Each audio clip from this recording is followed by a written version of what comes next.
მოგესალმებით. შუა საუკუნეების ხმელთაშუა ზღვის ტალღებზე გამული სავაჭრო და სიმდიდრის გზები ორი ყველაზე ძლევამოსილი საზღვაო რესპუბლიკის ირგვლივ იყრიდა თავს.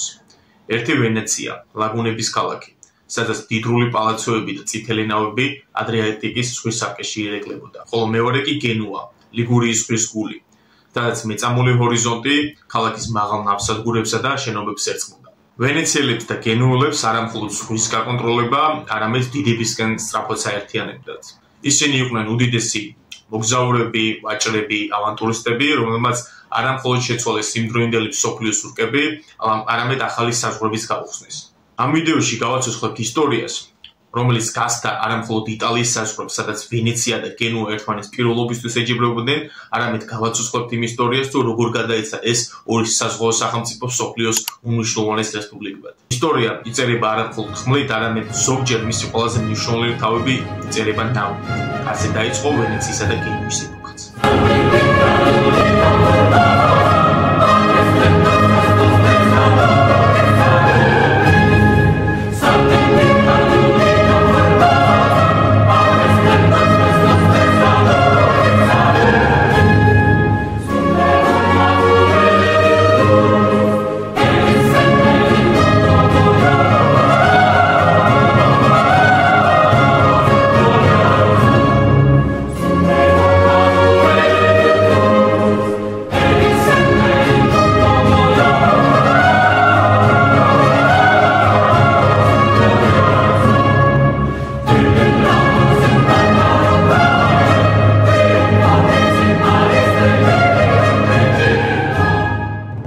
ვენეცია წყლის ნაპირებზე დაბადებული ქალაქი, სადაც არქიტექტურაც კი თითქოს ტალღებს ეფუძნება.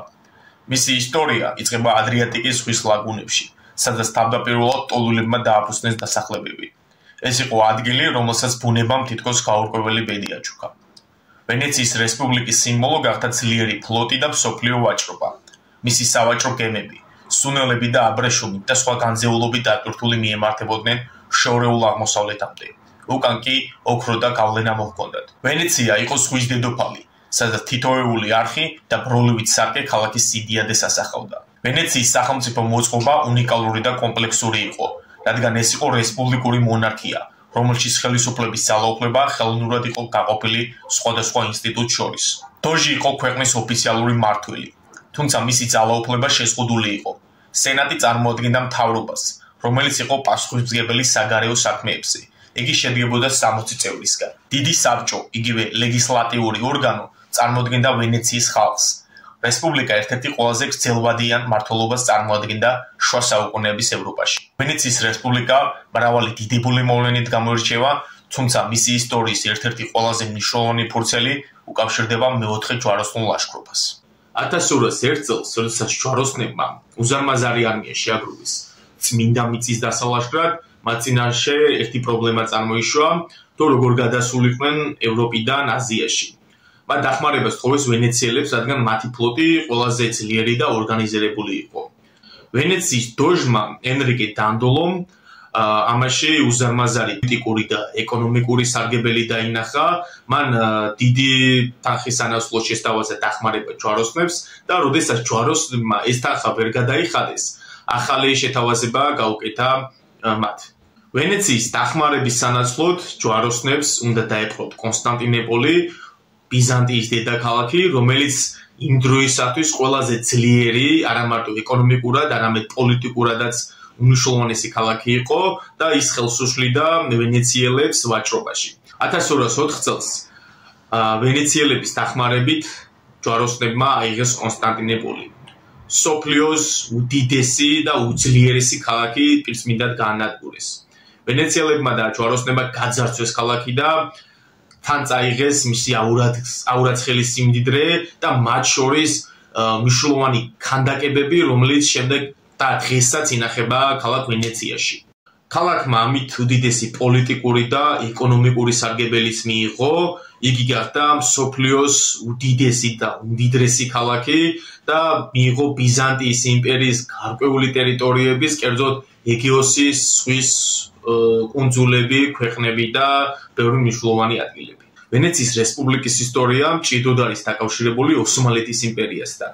ეს ორი სუპერსახელმწიფო ერთმანეთის სხვაზე ბატონობაზე, ვაჭრობასა და სტრატეგიების კონტროლში წინააღმდეგებოდა.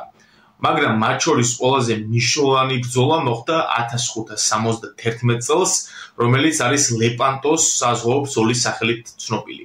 ეს იყო ქრისტიანული ევროპის ერთ-ერთი უდიდესი და უმნიშვნელოვანესი გამარჯვება, რადგან ამ ბრძოლით შეაჩერეს ოსმალთა სამხედრო ექსპანსია ზღვაზე. ლეპანტოს ბრძოლაში მონაწილეობდა აგრეთვე ცნობილი ესპანელი მწერალი მიგელ დე სერვანტესი, რომელიც ცნობილი არის თავისი ნაწარმოებით დონ კიხოტი. მე-14-მე-16 საუკუნეებში ვენეცია წარმოადგენდა იტალიის ერთ-ერთ ყველაზე გავლენიან ქალაქ-რესპუბლიკას. რენესანსის ეპოქაში ევროპის კულტურული და ინტელექტუალური მწვერვალი სწორედ ვენეცია იყო. მხატვრობაში იყვნენ ჯოვანი ბელინი, ტიციანი, ვერონეზე, ტინტორენტო. ისინი ასახავდნენ მითოლოგიურ სცენებს, პორტრეტებს და რელიგიურ თემატიკას. ვენეცია აერთიანებდა ბიზანტიურ, გოთიკურ და რენესანსული სტილის ელემენტებს. ანდრე ვალადიო იყო განთქმული არქიტექტორი, ვის სახელსაც უკავშირდება ვენეციური ტაძრების, ვილების და სახლების აშენება. გენუა, ლიგურიის ზღვის ბატონ-პატრონი, რომელიც ვენეციას არ ჩამორჩებოდა. გენუელებმა შუა საუკუნეების ევროპას მოუტანეს არა მხოლოდ ვაჭრობა, არამედ ცოდნა და ინოვაციები. მათი ბანკები და ფინანსური სისტემები ახალ ეპოქას სუნთქვას აძლევდნენ. ისინი იყვნენ საზღვაო ექსპედიციების სპონსორები, რომლებიც სამყაროს ახალ საზღვრებს უხსნიდნენ. გენუა იყო ერთ-ერთი უმნიშვნელოვანესი ხმელთაშუაზღვის სავაჭრო რესპუბლიკა შუა საუკუნეებისა და რენესანსის პერიოდში. მან ისტორიაში მნიშვნელოვანი ადგილი დატოვა. გამოირჩეოდა თავისი ძლიერი ფლოტით, რომელიც იყო კრიტიკულად მნიშვნელოვანი ხმელთაშუა ზღვის ვაჭრობისთვის.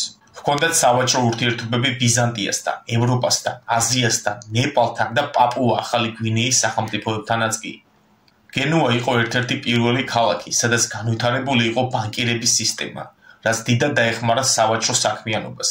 განსაკუთრებული ყურადღება ექცეოდა ხელოვნებასა და არქიტექტურას. ქალაქი ცნობილია თავისი ბაროკო სტილის ეკლესიებით, სასახლეებით და მუზეუმებით.